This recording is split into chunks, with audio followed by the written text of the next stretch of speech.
Well, welcome everybody, and thank you for coming to our May Instructor Gathering.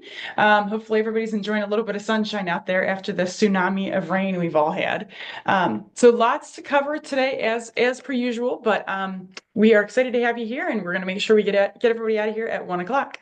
So without further ado, we'll go ahead and keep moving along. All right, so our agenda for the day, hopefully everybody did receive this via email. We're going to touch on some of the new projects that we have going on within the project or within the program. Kind of talk about some changes to the MOA or our contract, what's going to happen as we're nearing the end of this contract term, which is up June 30th, what that's going to look like moving forward. And we're going to have some highlights here. Here are some great news that and updates that happened from the National Summit. So excited to hear about those from those that were in attendance. Kind of touch very quickly on just those post-class responsibilities for lead instructor. I know there's there's always seems like there's like 82 steps to everything that we do. So it never hurts to go back and have a little refresher. So this is just a small segment of a refresher of what we're doing. Just a little reminder for everybody, and I can answer any questions.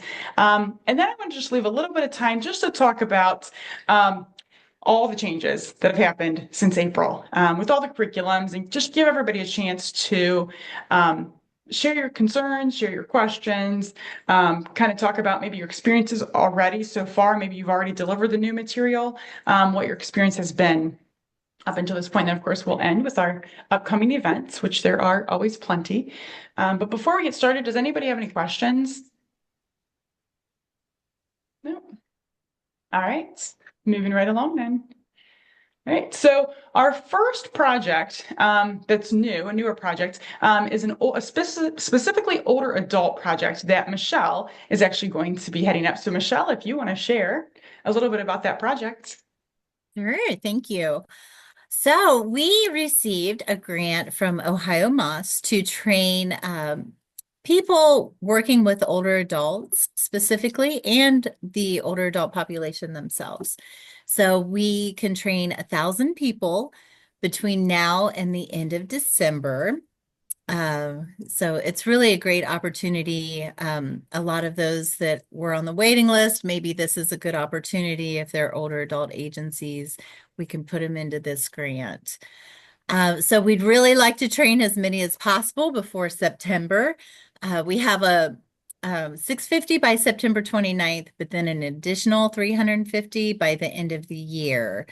And I know just in my experience right now, a lot of people are pushing it to the fall. So if we could have some groups that want to do the summertime, that would be great. So if you work with any agencies working with older adults, if you could refer them or give me contact information, I would appreciate that so much. And I'll reach out to them and try to schedule a training.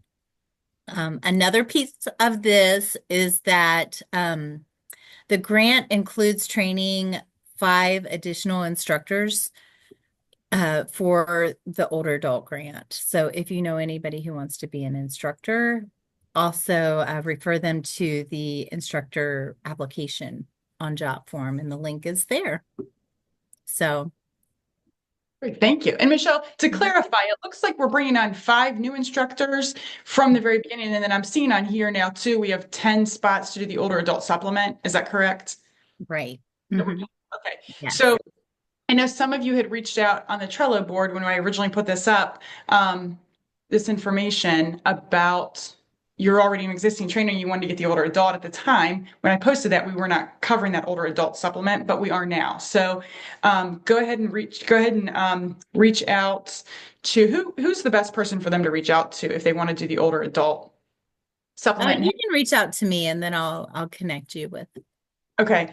I will say, last time I got on to Connect to do the community specific trainings, they're still closed right now. That was as of last week. So they're not opened yet. So, and that's all has to do with the changes. They're not allowing new people to get trained in that yet. So hopefully that's going to open up soon, but just something to kind of be aware of from a time standpoint. But thank you, Michelle. You're welcome. Any referrals you have would be appreciated. Thank you. Mhm.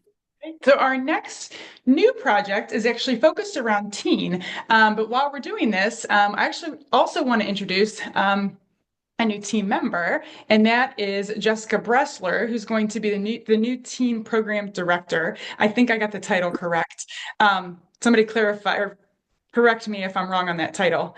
Um, but I think that's the correct title. And then she's going to be continuing to work with Lisa Carter, then of course, as the teen instructor support specialist. So that's what this new program is going to look like. But a little bit of information about Jessica. First of all, her last name may sound kind of familiar to you, and that is because she comes to us. Referred with a certainly a great recommendation from a family member, Mary Ann Bressler, who we know and love quite well. So we're excited to have her on our team. But a little bit of information about her: she has worked in educational leadership for 15 years as a high school administrator. Some other information there about herself. Jessica, if you want to wave and share. I don't think Jessica's here today. Okay. She's, She she's had another actually appointment. in her teen instructor course today. Oh, So wonderful. Mary Ann, any shout outs in particular you'd like to say about Jessica? She's just wonderful, and um, she and my son have a beautiful grandson who is just a joy, and she's a great mom, and I'm so excited this worked out for her and for all of us. We are as well. So thank you very much for sending her our way. We're excited to have her with us, and I know Lisa is also not with us today to talk about the teen project. So Gina, do you want to share just kind of a bird's eye view of the sure. teen project? Thank you.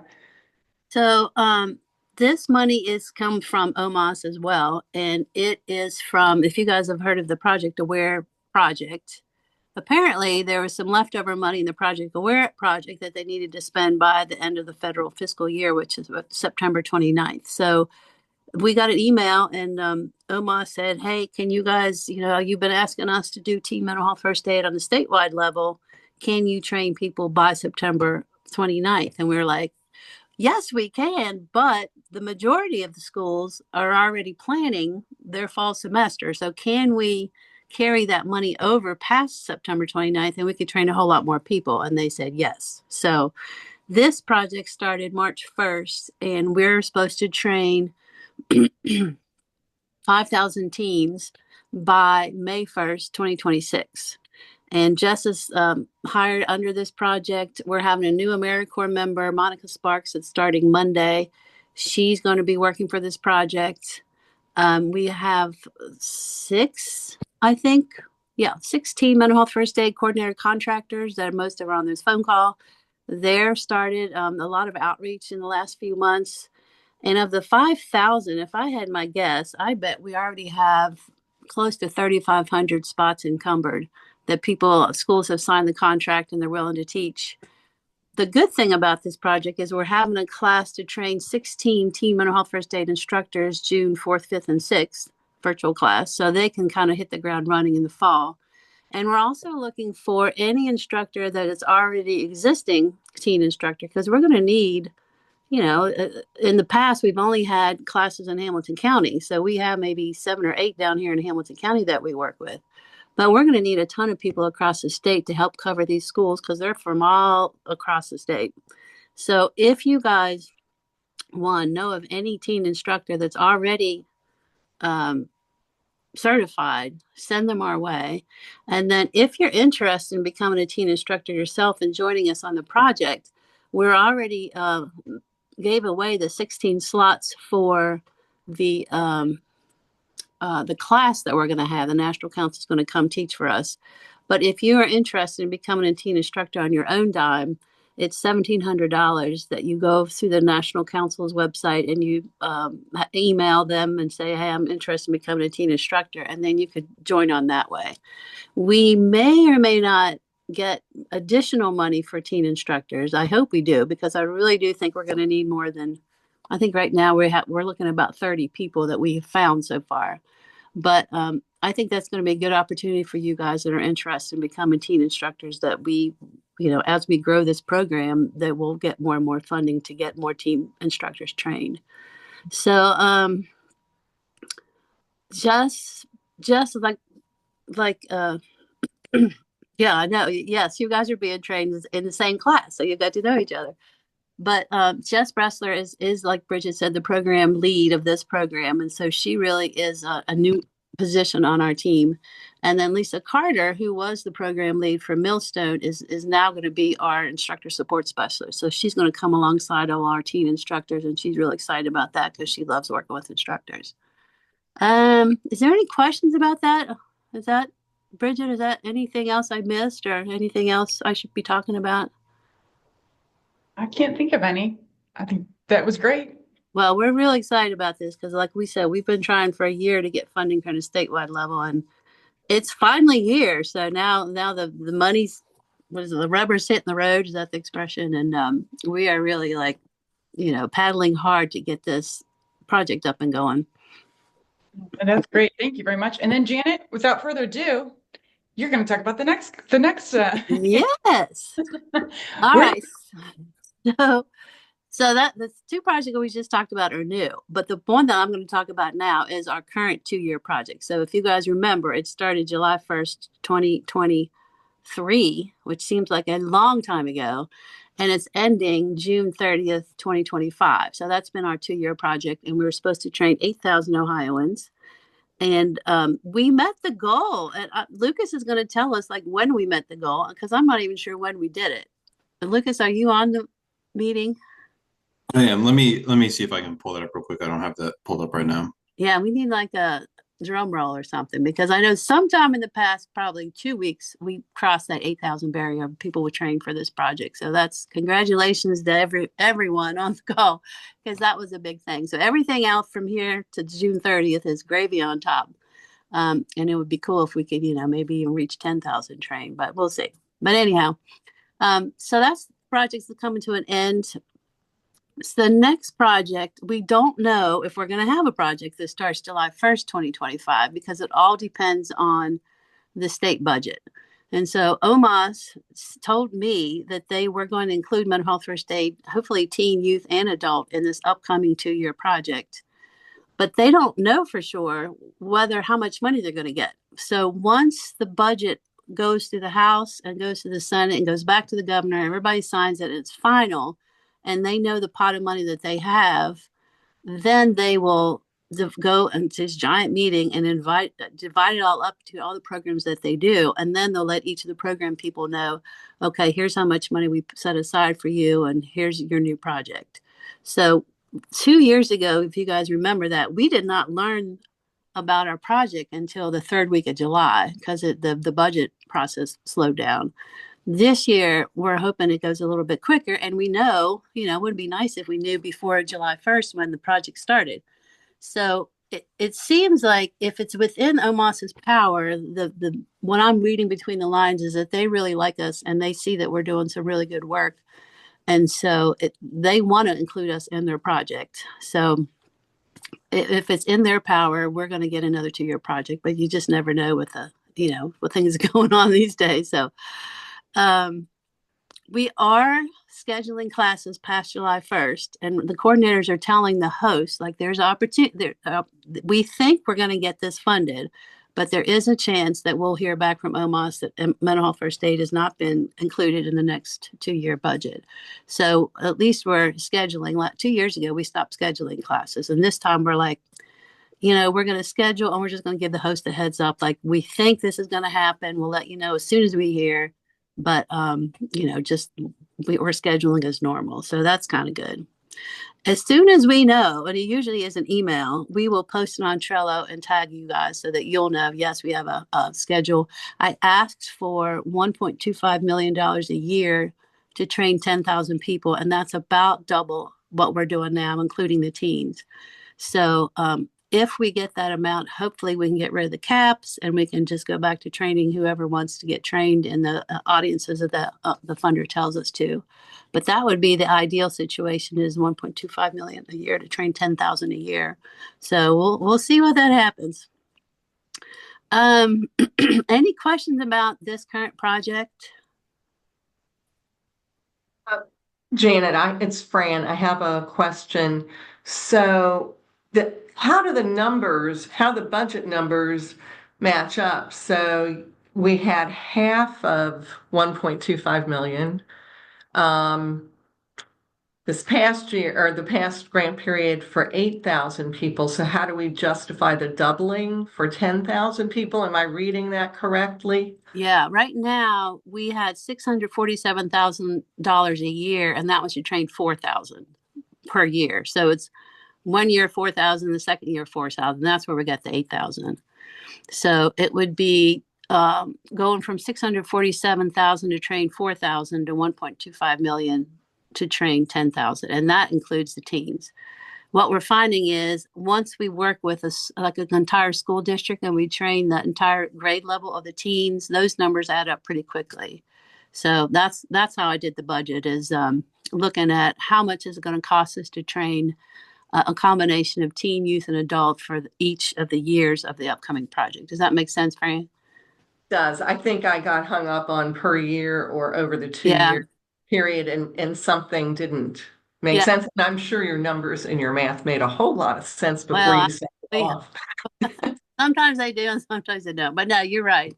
It is per year and then it's per project, which the projects are 2 years. Okay, thank you. You're welcome. Any other questions? All right. Well, fingers crossed. If you're a praying person, say a prayer that we get funding for the next 2 years, because we just keep growing. Like it is a bad time to stop. Like we know people need this class, and you guys see firsthand like the impact that this class has. So we are really hopeful that the next 2025 to 2027 lets us train even more people. So we're excited to hear what happens. But we'll let you know as soon as we know. Well, thank you, Janet, very much for walking us through that. There's a lot of information there. Thank you. Lucas, did you find that date? Sorry, not to put you on the spot, but. Yeah, I do have the date. All right, wonderful. Drum roll.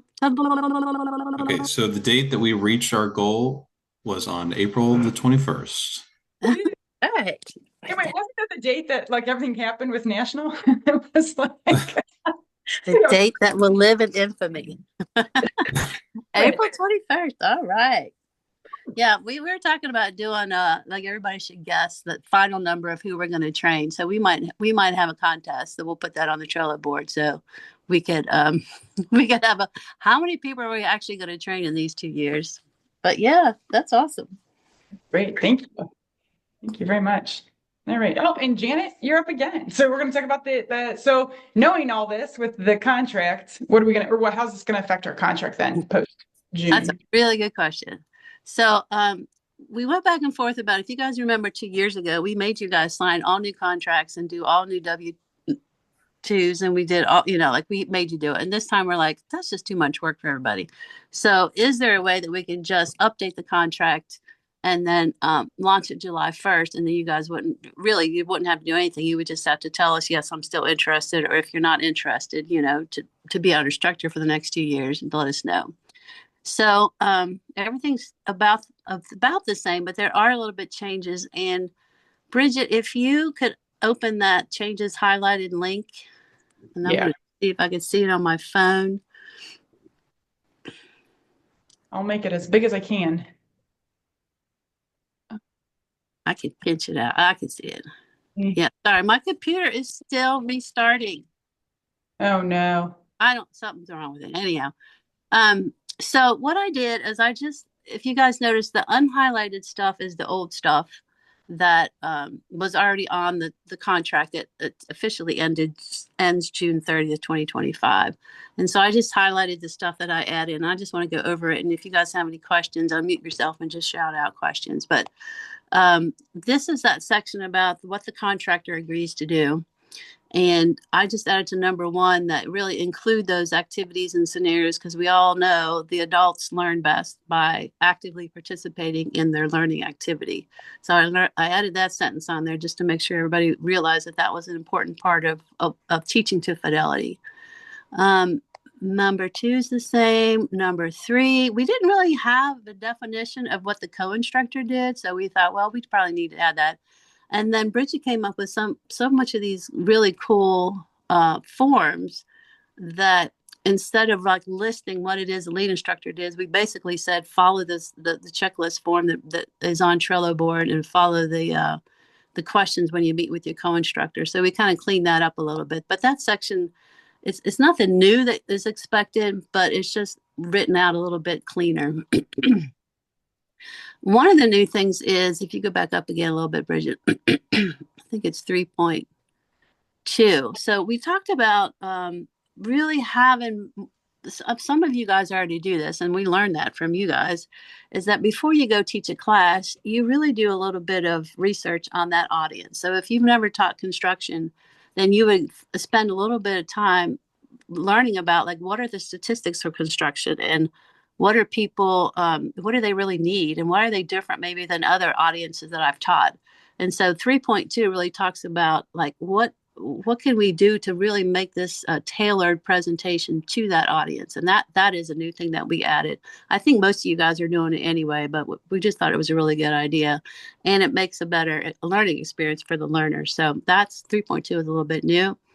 3.3 is new. Like, again, it's all unsaid, but I just wanted to write it in the contract, is that sometimes we hear that people overshare their personal stories. And so that lead instructor really is going to keep an eye on what's appropriate, what's not appropriate for that audience. And the idea is that you share just enough to get that participants to share their own stories and start talking.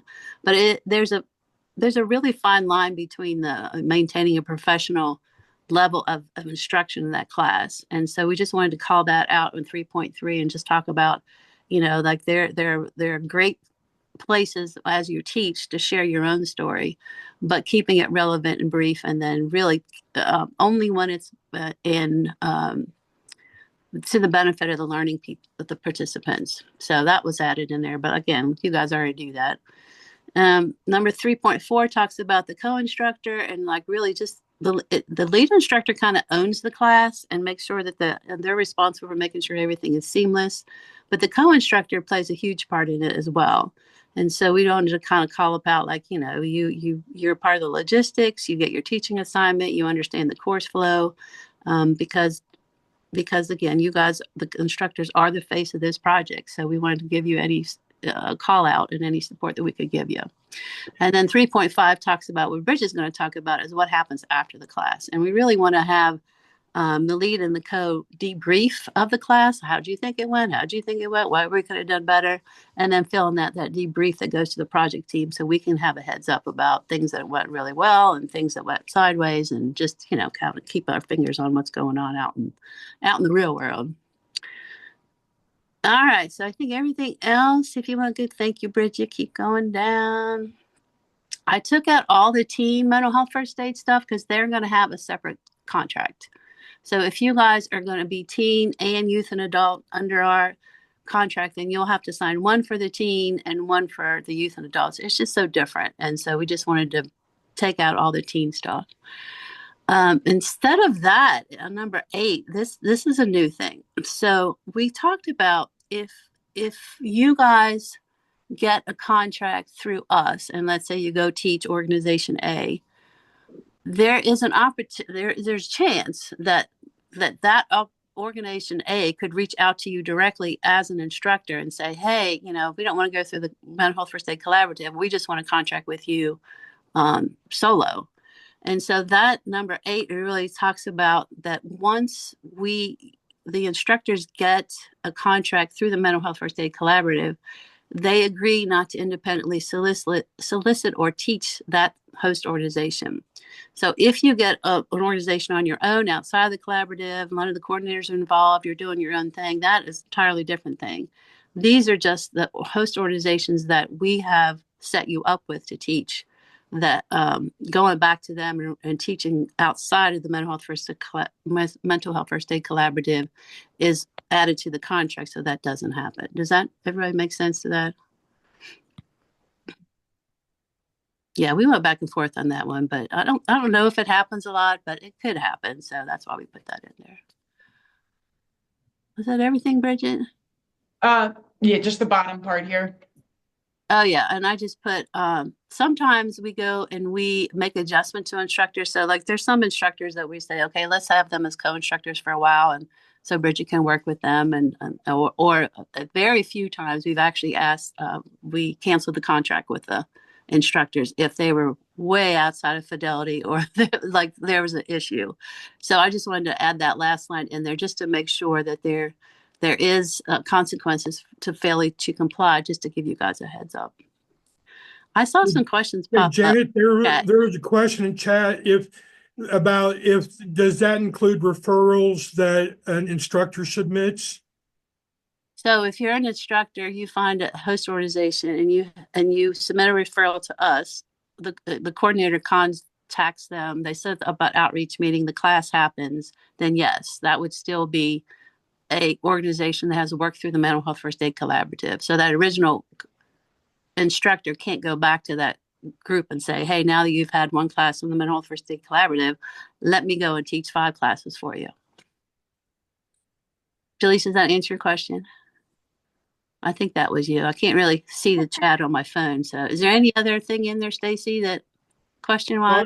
Not relating to this. Okay. Does anybody have any questions, or does anybody think this is like not helpful or not good or not supportive? Because I have a question, just more clarification.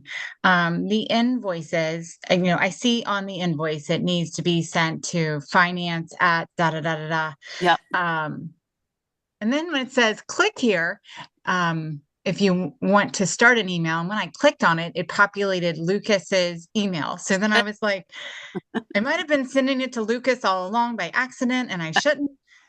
Can you give me clarification on that? Yeah. Autumn, you are absolutely right. It went to Lucas first and then to finance. And when Julia left, it went back to Lucas. So we have to change that so it goes to finance. So thank you for catching that. We'll change the invoice so it goes back to finance. I know it's people are coming and going. What are you going to do? But yeah, you're right. It goes to finance. And if it does go to Lucas, he will forward it on to finance. So it's not a giant, it'll get to the right place eventually. Good question, though. Thank you. Anybody else? And if you think about it and you want to email me later and go like, hey, explain this again, then reach out. I'd be happy to explain. And how we're going to do it is based on the assurances, everybody that contracts under us will get an email rendition of the changes. And so you'll get that in your email probably in June. And then if you're like, no, I'm decided I don't really want to teach for the next 2 years, then you could just let us know. Like you're supposed to give a 30-day notice to end your contract. And so if you don't want to teach for us, which I hope all you guys do want to teach for us, you just email me back and say, hey, take me off the list, and then we'll stop bugging you with all these emails. But if you do, you really don't do anything. You don't have to re-sign. You don't have to resubmit your forms. Like you're all good. So that's what's going to happen. So you probably will get that, I'd say, mid-June with the changes that we just talked about. I have a quick question. Can you hear me? Yeah. It's so Hi, good to Yolanda. see you guys. Hi. So when you talk about the teen contract, so I am a teen instructor. So will you be sending us out contracts Yes. that will come out around that same time, or should we just look for them on the Trello board? If you're a teen instructor, we're having a kickoff meeting May the 23rd from noon to 1, and we're really going to talk about that teen program in much more detail. Jess is going to lead it. Lisa's going to be there. And so if you want to teach for us, Yolanda, that would be amazing. We're going to invite you to that kickoff meeting, and that's when we're going to launch the contract for the teens and go over it in detail, because a lot of these people, about half of the people are already know, but about the other half are brand new to the project and are just going to be brand new teen instructors. So we're going to go over that contract May 23rd, and then you guys are going to sign that that day or within the next week or two. So we will definitely send you an invite for that kickoff meeting, and if you can't make it, you can just watch the recording. But that's when that contract is going to launch. If there's anybody else that's interested in coming to that kickoff meeting May 23rd from noon to 1, just let us know, and we'll be sure to invite you. It's going to be virtual, and it's probably going to be like 30, 40, 50 people on there, just because we're all going to learn at the same time. Here's the contract. Here's what we're looking for. Here's the high schools that we've already and he kind of got on board. So it's going to be a great meeting. But yeah, I'm glad you're going to teach us, Yolanda. I'm so excited. All right. Well, thank you. Any other questions on that? The MOA? All right. Well, thank you, Janet. I think you get a break now. All right. Thank you. Yeah. But don't go far. I'm sure we'll be back to you. Okay. All right. So, oh, yeah, we will definitely be back to you because you were at the summit. So, I think this is everybody, right? Is this in the picture? Is this everybody that was at summit that we know of? I think we're missing a couple. Missing a couple people? We're missing Taria because we never did find her. She was, I don't know. Are you on here, She was Taria? there. She was there. Taria's teaching today. Oh, okay. Anyhow, I think that's everybody but Taria that we know that was there. Yeah. So a lot of, looks like it was a lot of fun. So sad I missed it. Couple highlights from it. And I don't know, Stacy and Jessica, if you guys want to share anything about your actual presentation, but our very own Stacy and Jessica were presenting on reducing vicarious trauma in mental health first aid instructors by constructing a comprehensive self-care plan. Any feedback from that, or what was that?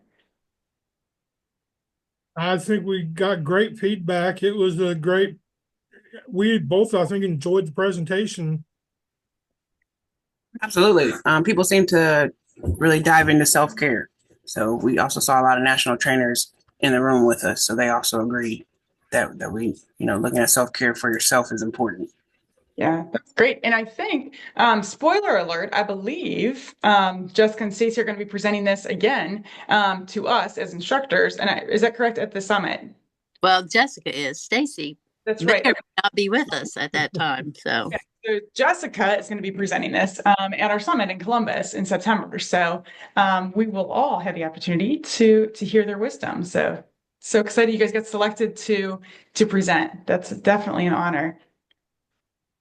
And then they also had new this year. Well, I don't know if it was new, but new to us, I guess, getting invited. We're being invited to focus groups, and Lucas and Kelsey were actually invited to some focus groups. So if you guys want to share what you guys talked about. Yeah, of course. I was going to say, go ahead, Kelsey. Okay. So just some of the stuff they talked about. We were in two separate groups. So I know what they talked about. Some of the changes probably don't impact everybody, but this is some of the stuff they talked about. Changes to how the seats are purchased, that are supposed to make it easier up front, that we'll be able to find learners outside of our group. We have groups right now, and if they're outside of if they've taken a class somewhere else with some other instructor outside of our group, it's a pain to get them in our group. So the idea is that that's going to change. The big one that I'm glad you remembered, Lucas, being able to add all the participants at once, which will be wonderful. Overall, it's just like a different interface and display that they showed. It's basically like almost like a Connect 2.0. We've had the first version, I guess, from what it used to be Cornerstone. And then I feel like they're trying to really vamp it up, upgrade it. For the people that teach teen or are going to teach teen, this one is going to be more immediate, meaning in the next few months before school starts. The teen surveys are going to be shorter at the end. I guess they were super long, so they're going to make them shorter to see if they can actually get them to do them. And then the ability to toggle between different accounts. I know that they talked about it if somebody was a national instructor versus, some other profile they had. So instead of having, if you're for some reason working in multiple profiles, which I don't know that pertains to us, but you'll be able to see it instead of having to log in and out, in and out, in and out. And then something that I'll just mention, well, two things. One, all of this is very much in development. It may or may not happen. I think that the survey thing is going to happen, but they won't give any dates. Everything else was a projection of next year, probably, other than the surveys. And then the other thing that I will say I mentioned in my group that is aspirational is the ability to directly register people and to connect, bypassing Jotform, directly register and connect. And they could pick their language. Again, they didn't say this. I said this in my group. People seem to really like that idea. So I really hope that happens. I don't know, Lucas, do you have other stuff to add since you were in a different group? Yeah, just like overall, all the changes that they're making are obviously improvements to conducting the class. But a lot of them are organization focused, which is us. And I was able to get in contact with the people who are leading the focus group. And hopefully, we're going to be able to pilot some of the stuff that they've said. So we might have access to some of this early access changes and then also give them feedback. So um, hopefully, in the future, we'll be able to test out some of that stuff. Yeah, because right now they've only been doing it with some national instructors. They haven't gone outside of like that group yet. And I don't know. They were so very, very like intentionally fuzzy on a timeline for anything. That's surprising. Me surprised. Well, good. Hey, I'm glad to hear it. Those are certainly all concerns that instructors have and coordinators have. So that's good that they're listening to that, and hopefully eventually we will see some of those changes. So good. I'm glad you guys were invited to that. Thank you for sharing. There wasn't anybody else in the focus group, was there, that we know of? All right. All right. Well, I think it's kind of exciting. There were a lot of people from our project honored at the national summit, and again, this is national, which is pretty exciting. So get your applause ready. So first, we have Ruth, who received honorable mention for National Adult Instructor of the Year. Which is wonderful. So round of applause to her. And of course, we have a former Miss Adult National Instructor of the Year, Yolanda Prude, with us as well right now. She was also one in years past. Some additional bravos, though. Honorable mention for National Youth Instructor of the Year. Two of our own here, Amanda Hampton and Yasmin Irfani. So congratulations to both of you. That's amazing. This is wonderful. So exciting to see. Honorable mention to our very own Jessica Wright. I don't know what happened to your name. I'm sorry. It fell off somewhere in my editing. The National Coordinator of the Year. Oh, there you are. There you are.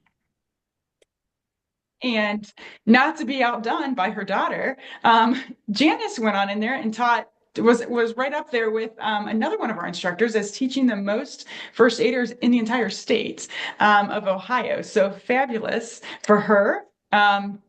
And here's that other instructor. So Pat also was recognized for teaching the most first aiders in Ohio. I don't know if they were neck and neck or how that worked, but nonetheless, they both got recognized. So very excited to see that. So big bravo to all of these team members.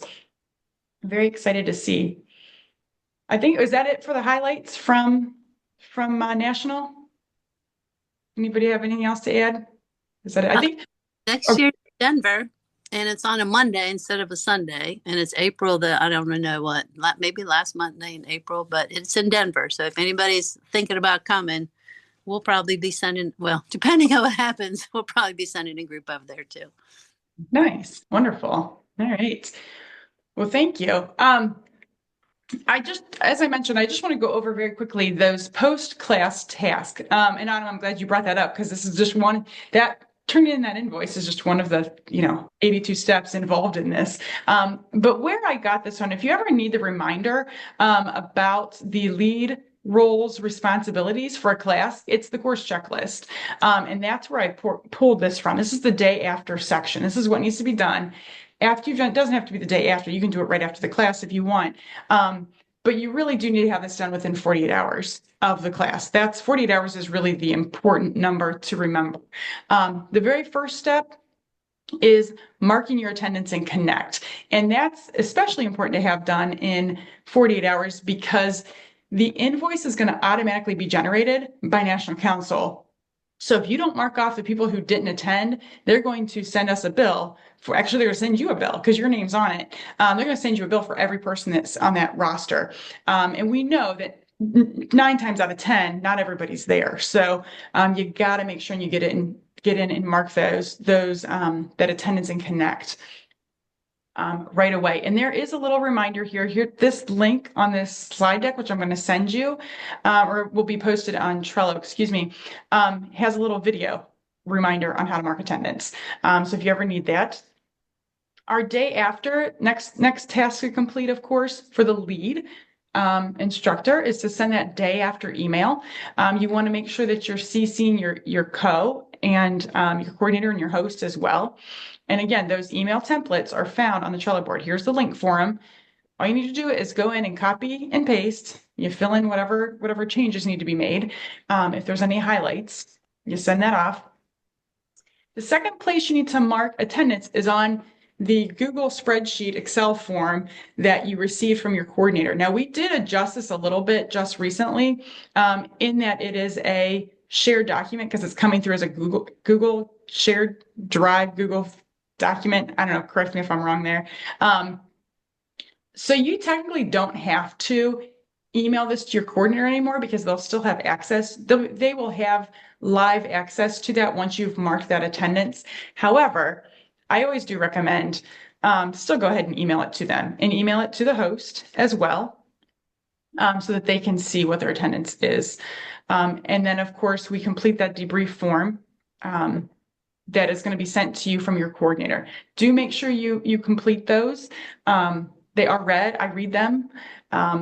So they are very helpful. I'm the one reading them. So they are very helpful to us. But if you ever have any questions on marking that Excel spreadsheet, this is just where you do that drop down menu of attended, did not attend, canceled. Just mark it for each person. And then you want to make sure if I said there were 22 people in Connect, I always double check, make sure, all right, that said 22 people as well. So I'm marking attendance in two places and I just need to make sure they both match. And then my last step, of course, is to keep an eye out for that invoice. When a class is created, it's going to have my name as the instructor who receives the invoice. So that one question on course detail, where it says who should get the invoice, it's going to say me as the instructor, not organization. It goes to me as the instructor. They're going to send it to me from National. I'll look at it, open it up, look at it, double check it to make sure the number of seats are correct and make sure there's no taxes listed on it. If both of those things are correct, then I'm going to forward it on to Lucas. So here's his email here. I'm going to send that, just forward it on to him and say, seats are right, no taxes, it's good to go. If they're not correct, though, if the seats are wrong, that's up to you as a lead instructor to submit that to National Council, submit a request assistance form to get that remedied, figure out why the numbers are not matching up. And then once you get it cleaned up, send it back over to Lucas. And then, of course, you want to make sure that you're getting paid. And this is the piece about, emailing it to no longer Julia. Now it's Mr. Reed at finance at MHSWO. And then this who gets what, this is kind of that little reminder on Trello. And I'll go ahead and pull that up for you just so you can see that it has been updated. Bear with me just a minute. Maybe I'll show you. And again, all the links for this are going to be on this slide deck, so you can certainly pull those up. But again, under invoice on Connect, so you scroll down under the candlelight, and that's where all these resources are found that we just talked about. Invoice reminder, who gets what. Again, this has been updated. I just felt like we needed a Rob's picture on there. I like to know where the money's coming from. Who's it going to? Where's, so Lucas gets the invoice from National after I've made sure the number of seats are correct and no taxes on the invoice. And then Rob gets did I say that right? Yeah, that's right. Yeah, this is where finance goes. Sorry, I'm catching myself. This is the other side of finance at MHSWO. This is the face behind that email. That's who's actually getting that. Just so you know. And that's due by the 5th of the next month. So all my classes from May are due by June 5th. So any questions on that end of class process? What that looks like? That is all 82 steps summarized.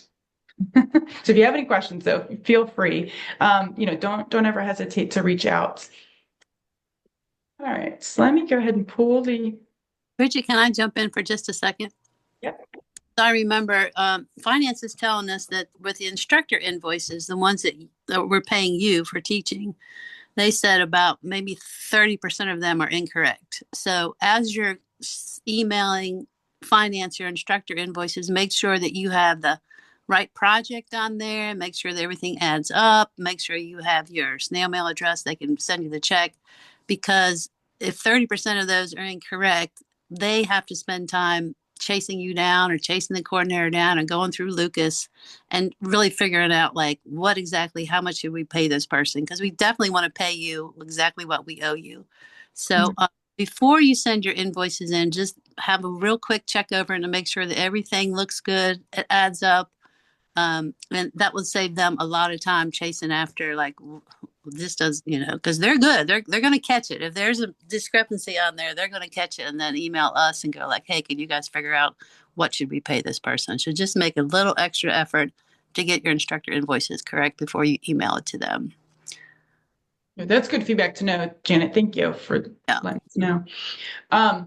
And again, there's a video on Connect on how to fill out your invoice too. So if you ever want a little refresher, there's a video kind of walking through how to do that. And Kathy, I see your note there that you still receive attendance rosters for youth classes. So yeah, it's just good. I think it's easier practice. Just still go ahead, even though some coordinators may theoretically have access to it live because it's a Google shared drive. Just stay in the habit of still emailing your host and your coordinator that Excel spreadsheet, that roster of attendance after you've marked it. It's just a nice way to make sure that I know for sure they received it. We're all on the same page there. So any questions? Any other questions on that? Question: when you send in the invoice, how long does it take to receive payment for teaching? Ideally, you'll get your check between about the third week of that month that you invoice for. So, okay. For May, you should get it about maybe the third week of June, if it's right and they don't have to chase you down. So that's the plan. Thank you. You're welcome. Question. All right. So moving on along, but again, feel free, these are great questions. If you guys have additional questions, please do not hesitate to reach out. So now we're moving on to all the fun of changes in the curriculum. I put on here just the quick note from in the white box. This was from the email from National that basically said, this is all that's been updated. So I just put it on here just for your reference. But essentially, what we know as of today, since good old April and all the changes that were made to our curriculums, the adult and youth blended and fully in person have all been updated. And I will say, obviously, there's the community specific modules that have also been updated, which is great. We're happy to see that. The only ones I've touched, and meaning I've touched means that I've gone back through, double checked the page numbers, made sure everything coincides with the PPGs, and I did a change log so that you as the instructor know exactly what changes were made, were the adult and youth blended and fully in person. And those are all on the Trello board under instructor resources. I'm not going through the rest of these. I'll just be honest with you, I'm not. So in time, I may. It's not a right now thing though. Again, teen we know has been updated, but they're still kind of working on fine tuning some of that material. In terms of the manuals, I think, let me see if I put this on the next slide. Oh, okay. Yeah, I guess I talk about it here. Yeah, not much else. We do know as well that the manuals have been updated. Let me walk through with you here just real quick. Some other changes that we know. The adult and youth have been updated. They're on back order though. I guess that's the nicest way to say it. I guess the easiest way to say it. So what's the solution for right now as we wait for these new printed manuals in this bit of a backlog that they're seeing? Lucas is going to order these manuals now as soon as he knows that the class is ready to go. He's ordering them. So that's a little bit earlier than what he had been. And if you as the instructor have not received your manuals a week prior to the class, let Lucas know, because then he can reach out to his contacts at National, get a link for the electronic version of that manual. He's going to send it back to you as the instructor, and then you're going to send it to your learners. And then when the books become available, they're going to come to your house. So you're going to ultimately end up with the ebook link plus all the manuals. Hold on to those manuals for future use. We'll just keep a tally of them of how many you have at your home. One thing to note about that ebook link is it's only good for that one class. You don't try to reproduce it and use it for other classes. It's just going to complicate. I don't know how it's going to complicate things, but they told us it's going to be complicated, so we're not going to try it. We don't need more complication right now. Lucas, is there anything else you'd add about the manuals? Anything up to date, more updated than this that we know of? Yeah, so the longest turnaround that I've received, and this is in the beginning, was like 2 weeks. And last week I ordered manuals on a Friday, and they came on a Tuesday. So it looks like they're getting more back on track with this. So hopefully we don't have to deal with this too much longer. And I guess one thing I will also add is obviously reach out to me if you have any questions about manual orders, but as well as your coordinator, because they can also reach out and get a virtual link in a pinch if you need that. Yeah. Thank you. Yeah. I think the most importantly is if you're a week out from your class and you don't have manuals, call Lucas or call your coordinator, call somebody, call me, call Ghostbusters. We don't care. Just call somebody. If it's a week out and you don't have manuals at your house, it's time to start calling.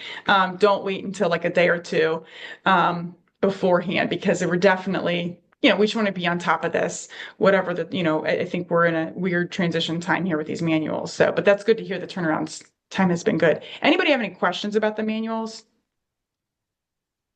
I was just gonna say, I mean, if they're shipping that back out and we have the tracking numbers, if we can see that they're moving along and they're gonna be there, before, a few days before, I mean, that should be fine still. Like, and I'll share the tracking with an instructor if they ask. I did have an issue. I have had one issue, I think, because of weather where it got delayed.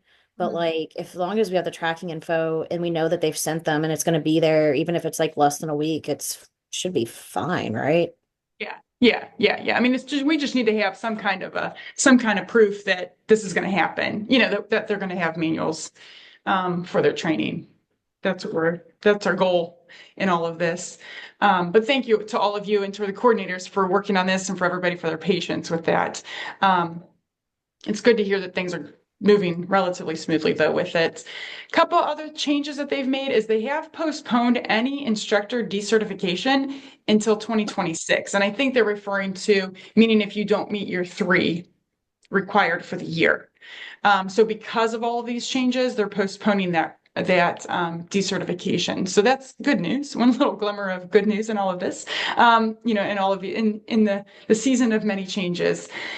I do want to draw your attention to another update that we made within our project was our resource guide. So in order to be in alignment with nationals guidelines, we did update our resource guide. So what is on the Trello board currently is what we want you to be sharing with learners. This QR code, the app that we all have downloaded on our phones, that we share with learners from the QR code, the app has been updated.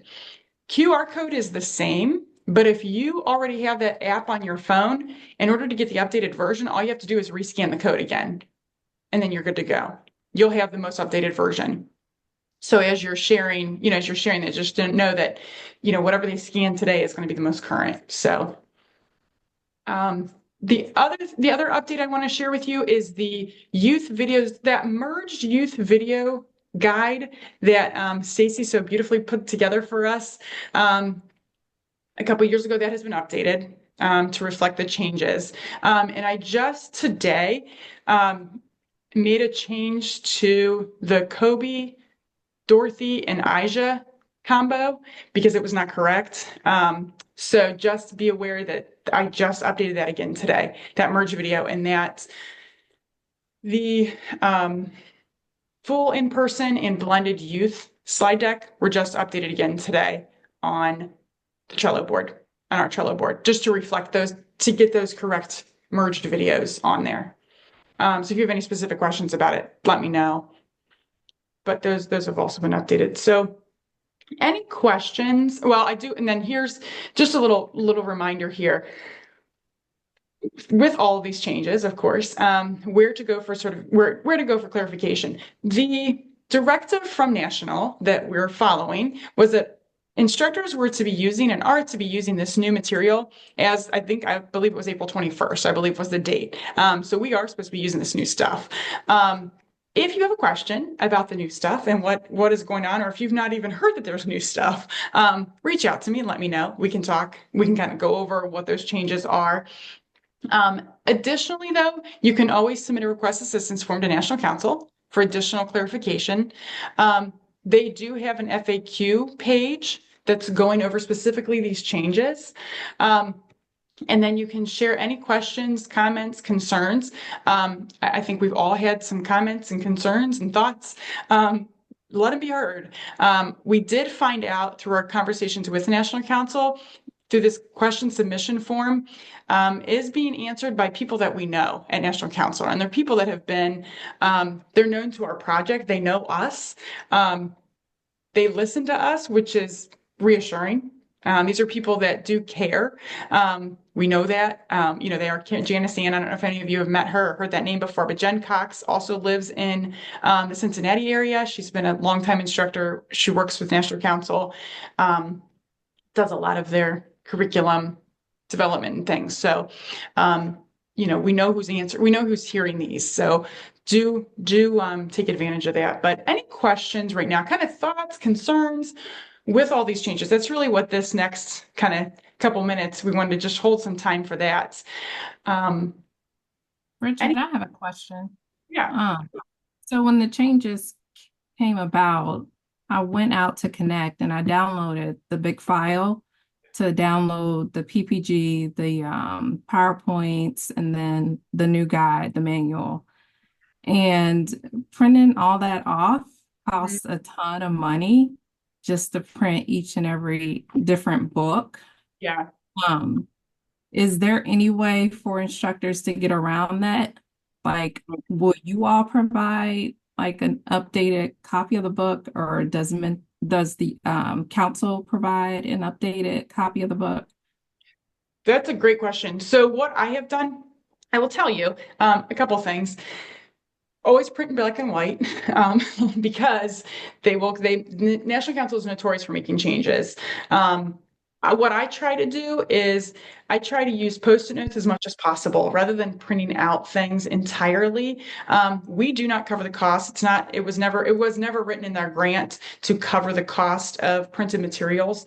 And unfortunately, National Council does not either. You get your one original version from them and that's it. Outside of that, we have access to things digitally.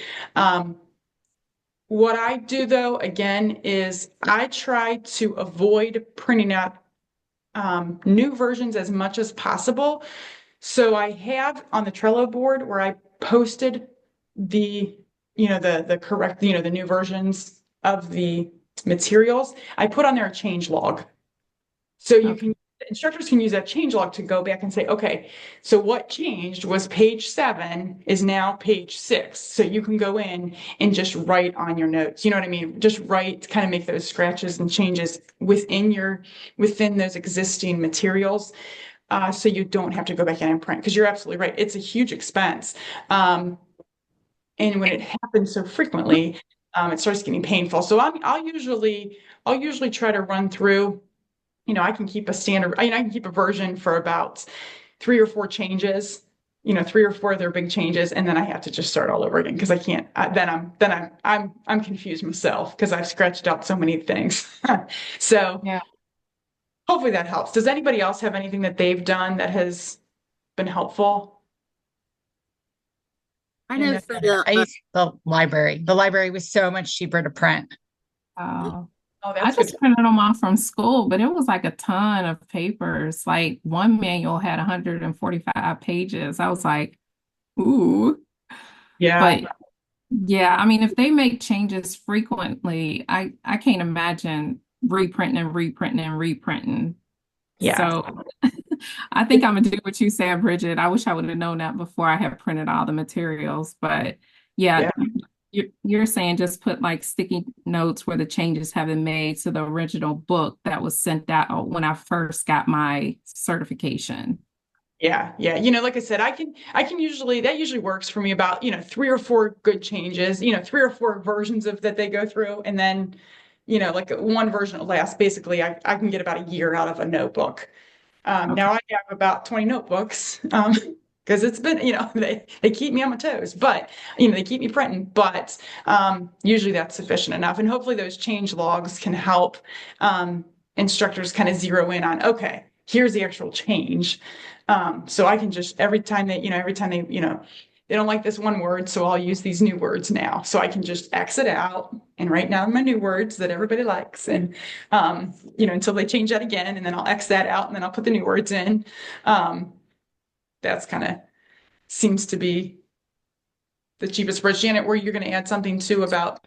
Yeah, I was just thinking that instructor notes, instead of reprinting those out, I know some instructors, they copy and paste that into their PowerPoint notes section.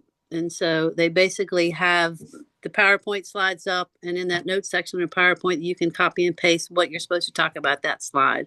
So I don't know if that helps you, Lisa, but that does help you stop printing other instructor notes every time they make a change. I never thought of that. Thank you. Yeah. I've just been I using think my it's helpful. instructor guide, like the book. Like I've just been like reading from the book. Yeah, I don't have the book and the manual and the PowerPoint. Like everything is together with that PowerPoint. It helped me a lot when I was teaching. Okay. Thank you. You're welcome. Yeah, good question. Anybody else? Anybody else's kind of thoughts? Or I know there's some initial shock, I think, with the changes. Has anybody had a chance to deliver the new material? No, I get my first opportunity this Friday. I'll let you know how it is. Yeah, yes, please do. Ruth, look, I see you shaking your head. How did it go? Did it feel clunky? Did it feel okay? Were you? Had the opportunity to teach the in Spanish and in English. Okay. So You get all the full experience of like all the changes. it happened on that week that I was teaching. So Nationals didn't get a memo that I was teaching on that week, and everything changed. So the youth one, they had made changes, and that was in Spanish. And then so I had to use the new PowerPoint. And I went through it, as you will know, you go through it so many times and there's still, you go, oh, I didn't catch that, that change. And that's what happened to me when I was presenting. Yeah. And one of the biggest issues that I had was the Jordan video was there. And I was very confused because it wasn't supposed to be there. And the typesetting was in English and not in Spanish. So that was another one. And I was very happy to have the host. She's an extremely good bilingual person that she literally stood up and she was on the spot just interpreting the video. Thank goodness. So when I reached out to Nationals, this is the problem. And then I sent all the copies, everything. This is what I have. And then I had another person, the same thing, says, well, we don't see. And then finally got to the third person, and this is what we have. So during that time, they send the correct video page without Jordan, but I didn't know that. They didn't say, hey, I'm sorry, nothing like that. Yeah. So that was my frustration, but it worked out. Other than that, it was okay. It was just a lot of cleaning up of the PowerPoint. Yeah. And then with the adult, I just taught that one, and it really went smoothly. Yeah.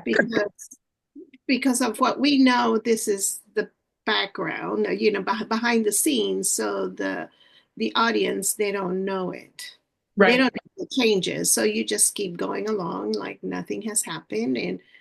And then, just making sure that I'm presenting it well on those changes.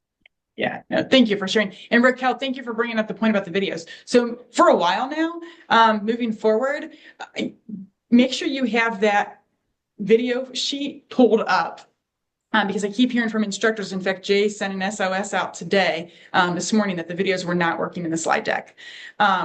and he was having trouble accessing them anywhere. So make sure when you do your trainings, kind of moving forward for the next, I would say probably a couple months here, don't rely on the video links in the slide decks.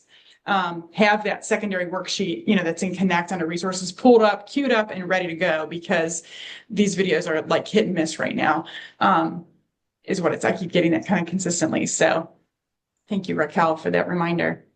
Sorry, you had to figure that one out. Is that video list on Cello too? No, it is just on Connect. So where you opened up that giant file, that zip drive in Connect? Mm-hmm. Yeah, I've seen it. I was just wondering, was it on Trello too? No, I have a hard time separating it out. I've tried pulling it out of that zip drive. I just have a struggle with it, so you can't get it out of there. So for time, we can stick around and kind of keep talking about the changes, but just for time's sake, I do want to move forward because we're getting a little closer, just to talk about upcoming events, and then we can let people go that need to go. But then, like I said, we are certainly here to continue to chat as well. We do have a lot of upcoming events that we want to highlight. Of course, we have the upcoming annual Mental Health First Aid Collaboratives Midwest Summit on September 19th at the Columbus Zoo, and that's from 9:30 to 3. If you've not yet registered, here's your registration link. That registration link is open now. You don't want to miss out on that. This is then, of course, if you've attended the summit in years past, you know that we do honor and recognize an adult, youth, and teen instructor at the events. So this is your chance to nominate a peer for that. And those are due by August 13th. So there's the link for that. We do have an upcoming lunch and learn coming up, and that's understanding trauma-informed care, building a safe and supportive supporting environment. I believe is that Raquel? Raquel, isn't that you? It is. That's what I thought. Raquel, our very own Raquel DeBose is going to be presenting on this. So very excited. Do come and support her and learn from her wisdom. And then we've got our next Bowling Green State University virtual simulation with the algae avatars. If you've not yet had a chance to practice these and come witness this, it's pretty cool. We actually walk through the algae scenarios or algae with different avatars, which is kind of cool. It's kind of fun. That's coming up as well in August. And then we're going to have our next instructor gathering Wednesday, August. I got to move my pictures here. August 27th from 12 to 1. Link to come. So stay tuned for that. But that is it. We can, again, it is a little bit past 1 o'clock, so I don't want to hold everybody up. So you guys can head out if you need to. Otherwise, we can stick around and continue to talk about the changes that have been made. But we thank you all, as always, for your perseverance and dedication to our project. And congratulations on meeting the goal. Actually exceeding the goal at this point. So grateful for all of you for making that happen. So everybody have a wonderful day and a wonderful rest of your week. Thank you. Anybody else have any